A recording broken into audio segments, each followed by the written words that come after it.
Le verre est intrinsèquement fragile. C'est le symbole même que nous utilisons pour la fragilité. Mais de nos jours, nous attendons tellement de ce matériau. Nous voulons qu'il soit parfaitement transparent, résistant aux rayures, mince et même flexible. Mais surtout, nous ne voulons pas qu'il se casse. Alors, est-il possible de fabriquer du verre incassable ? Dans cette vidéo, je vais défendre l'idée que le verre est l'un des matériaux les plus importants jamais fabriqués par l'homme. Il a transformé notre façon de vivre, lancé de nombreuses révolutions scientifiques et a changé à jamais notre perception de notre place dans l'univers.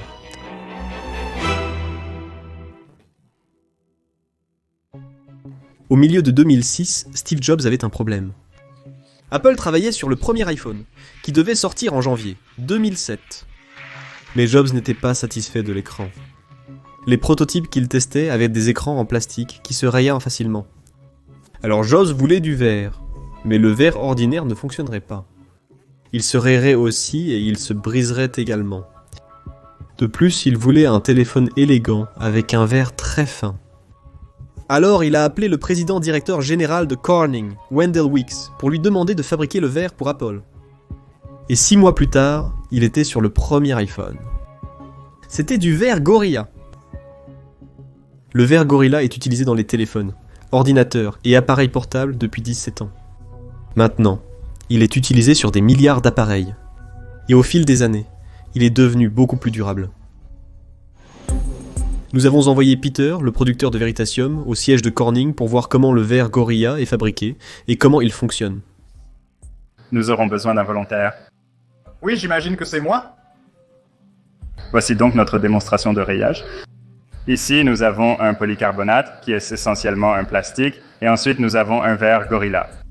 Et ce que vous pouvez faire, c'est rayer d'abord ce côté, le polycarbonate, voir ce qui se passe. Oui, ça raye définitivement. Oui, essayez de rayer notre logo. Vous voyez. Veritasium?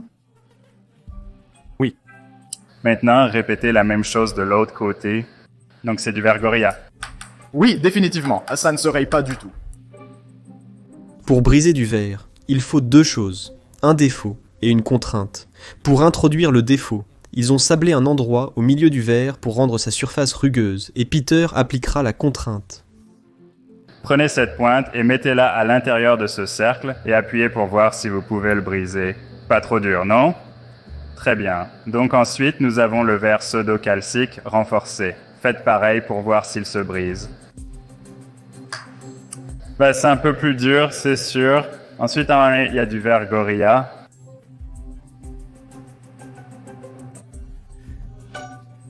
D'accord. Je sais qu'on ne le veut pas vraiment, mais moi oui, alors je vais le faire.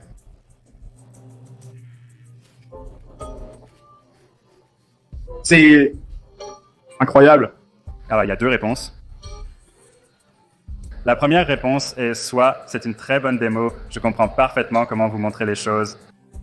La deuxième réponse c'est je dois essayer de briser cette chose. D'accord, c'est une très bonne démo. Je suis vraiment très impressionné à ce stade, mais je veux toujours briser ce verre.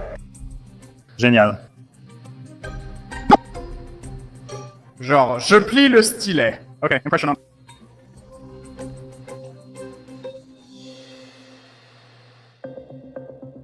Le verre existe dans la nature depuis des milliards d'années.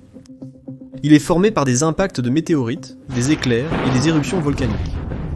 Mais à leur arrivée, les humains ont découvert comment utiliser le verre. L'obsidienne est du verre volcanique.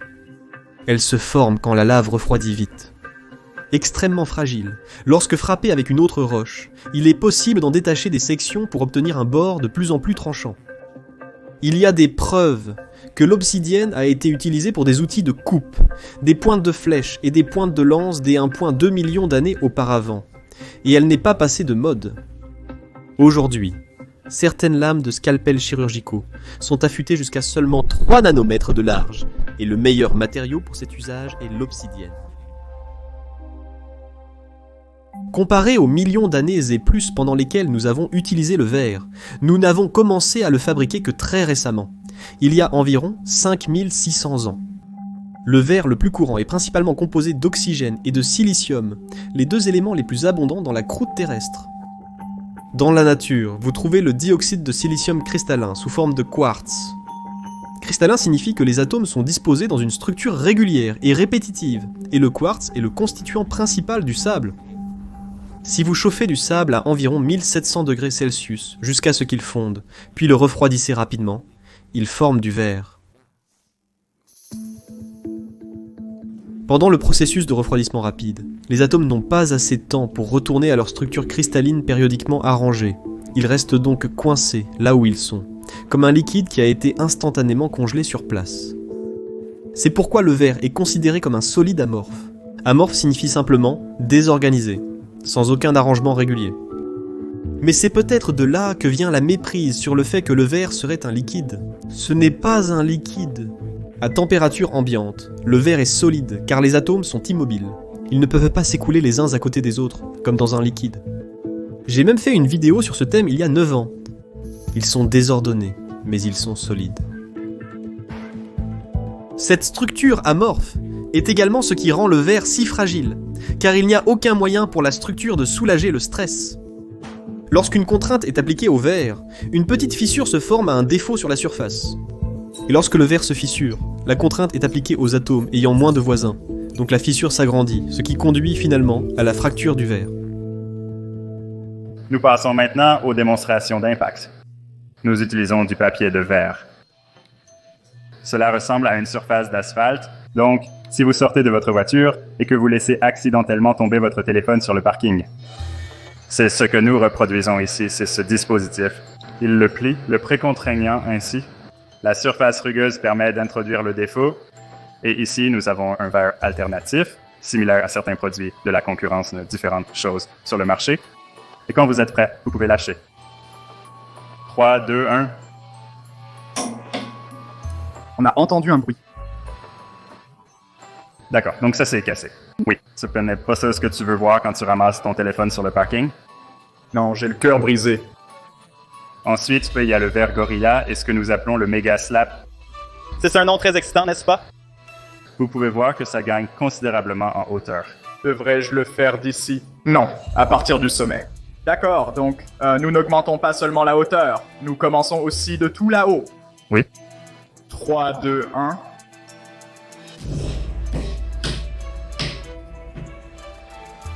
Non, tout est ok. C'est plutôt cool. La recette de base du verre contient du dioxyde de silicium, mais les verriers y ajoutent d'autres ingrédients depuis des millénaires pour modifier ses propriétés.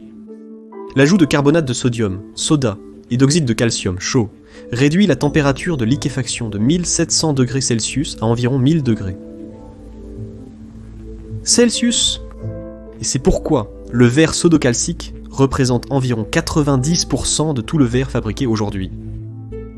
Une autre recette consiste à ajouter du trioxyde de bore au mélange, formant ainsi un verre borosilicate. Le verre est généralement très sensible au changement de température. Si vous jetez de l'eau bouillante sur le pare-brise de votre voiture, il se brisera probablement en raison de l'expansion rapide du verre. Mais le verre borosilicate a un coefficient de dilatation thermique vraiment faible. Il ne change pas beaucoup de volume, même lors de variations importantes de température. Il est donc souvent utilisé pour le verre de laboratoire, comme les bêchers. Allons-y. Voulez-vous aussi prendre une paire de ces lunettes vertes? Oh, ouais. Je ne peux rien voir. Et bien que cette recette spécifique pour le verre Gorilla soit secrète, elle est basée sur une combinaison de silicium, d'aluminium, de magnésium et de sodium. Les scientifiques travaillent sans cesse sur diverses formulations pour créer des verres plus durables et résistants aux rayures. C'est tellement cool. Vous vous sentez parfois comme un chef de pizza? Iris.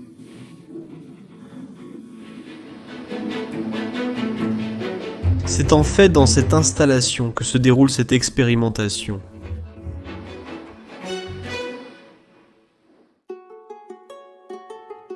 Le premier verre fabriqué par l'homme était probablement un accident. Les gens travaillaient le métal depuis des milliers d'années avant de fabriquer du verre. On pense donc que du sable a fini par se retrouver dans les fours de métallurgie, formant de petites perles de verre. Mais bientôt, la fabrication du verre est devenue un art à part entière, créant décorations, ornements, statues, vaisselle et contenants. Contrairement à l'argile, le verre est imperméable à l'eau, ce qui en fait un matériau idéal pour les bols et les bouteilles. Mais les verriers ont ensuite découvert qu'en ajoutant d'autres éléments au mélange, ils pouvaient modifier la couleur du verre. L'ajout d'oxyde de cobalt permettrait d'obtenir un bleu éclatant. La cuprite donne du rouge. Tous les verres historiques dont nous avons parlé ont été opaques, ce qui n'est pas vraiment ce que nous considérons comme du verre aujourd'hui. Après l'invention de la verrerie, des milliers d'années se sont écoulées avant que nous n'inventions le verre transparent. Sa fabrication est en réalité assez difficile. La première étape a eu lieu vers 100 après Jésus-Christ, lorsque les verriers d'Alexandrie ont ajouté du dioxyde de manganèse dans le mélange, ce qui a conduit à un verre semi-opaque. Il n'était pas totalement transparent, mais laissait passer un peu de lumière. C'est à ce moment que le verre a commencé à être utilisé pour les fenêtres. Et les fenêtres en verre étaient une grande chose.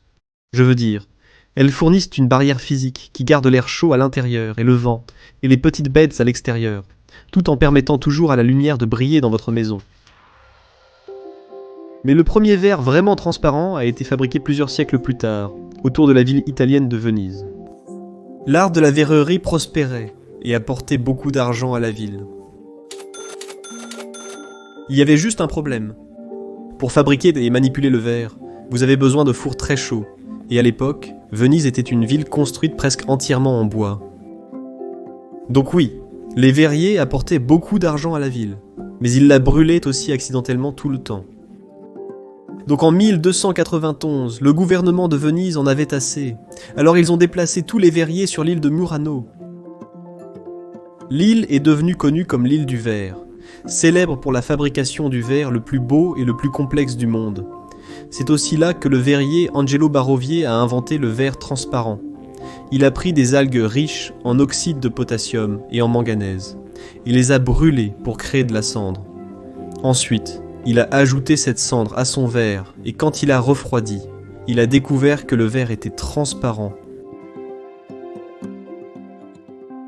La plupart des matériaux sont opaques, car lorsque les photons les frappent, ils sont absorbés.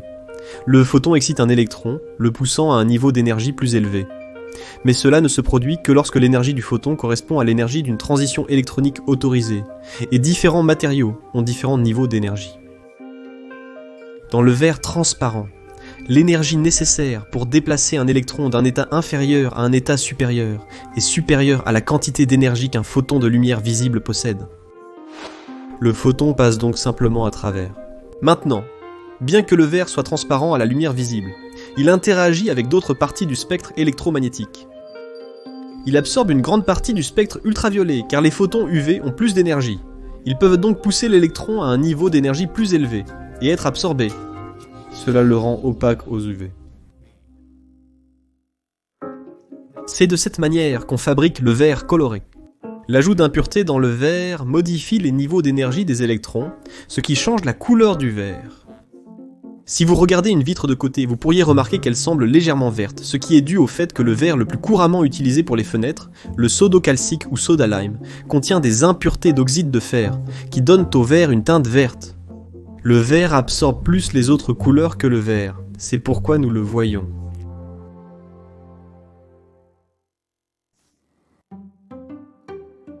Le verre véritablement transparent était une massive affaire pour 3 raisons, quelque part, au début des années 1300, dans le nord de l'Italie. Ce verre clair a été broyé, façonné et poli en petits disques qui étaient plus épais au centre qu'au bord. En raison de leur ressemblance avec les lentilles, ils sont devenus connus sous le nom de lentilles. Les lunettes pour corriger l'hypermétropie ne semblaient pas si importantes à l'époque, car les taux d'alphabétisation étaient si bas qu'elles étaient presque exclusivement utilisées par les moines. Mais après l'invention de la presse à imprimer vers 1440, les lunettes sont devenues un outil vital. L'invention de l'imprimerie a fait chuter le coût de production des livres, entraînant une hausse rapide de l'alphabétisation. Aujourd'hui, beaucoup réalisent qu'ils sont presbytes. Et heureusement, une technologie était disponible pour résoudre le problème. 150 ans plus tard, Un père et son fils, Hans et Zacharias Janssen, ont aligné 2 lentilles l'une avec l'autre, plutôt que côte à côte. Et c'était probablement le premier microscope du monde. Ils faisaient apparaître les objets environ 20 fois leur taille originale.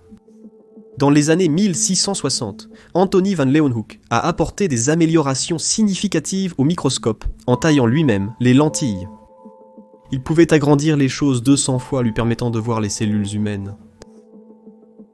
Quelques années plus tard, Robert Hooke a publié Micrographia, un livre rempli de magnifiques croquis du monde microscopique.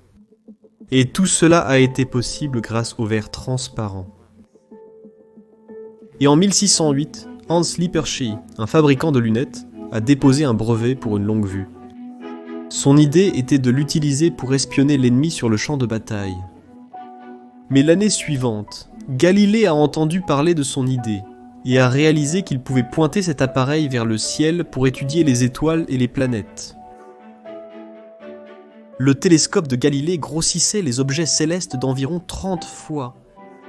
En 1610, il a pu voir les cratères de la Lune en détail, les phases de Vénus et 4 des plus grandes lunes de Jupiter. Ces observations ont été le coup de grâce pour le modèle géocentrique de l'univers.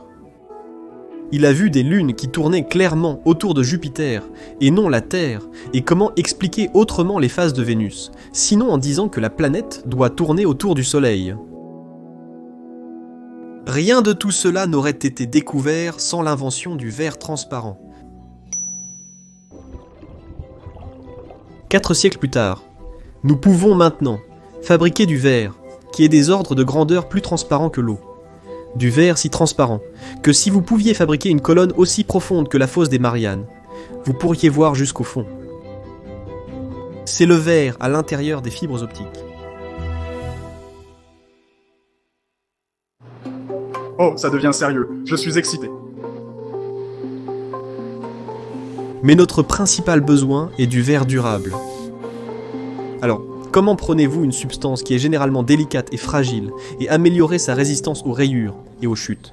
D'abord, vous commencez avec une base de silicate d'alumine, puis, une fois que le verre est fabriqué, vous le plongez dans une solution de sel de potassium à 420 degrés Celsius. Ça ressemble vraiment à de l'eau. Oui, et je ne sais pas si je veux le boire. Le potassium et le sodium sont chimiquement très similaires, c'est-à-dire qu'ils ont tous les deux un électron dans leur couche externe. Donc pendant ce processus, certains des atomes de sodium sont remplacés par des atomes de potassium dans le verre. Maintenant, les atomes de potassium sont physiquement plus grands que les atomes de sodium, mais le verre est déjà fixé, il est rigide, donc il n'augmente pas en taille. Donc maintenant, il y a les plus grands atomes de potassium, tous serrés ensemble, occupant le même espace qu'avant. Cela augmente la résistance à la compression à la surface du verre, ce qui le rend plus durable. Voyez-vous une différence visuelle entre leurs côtés? Honnêtement, non.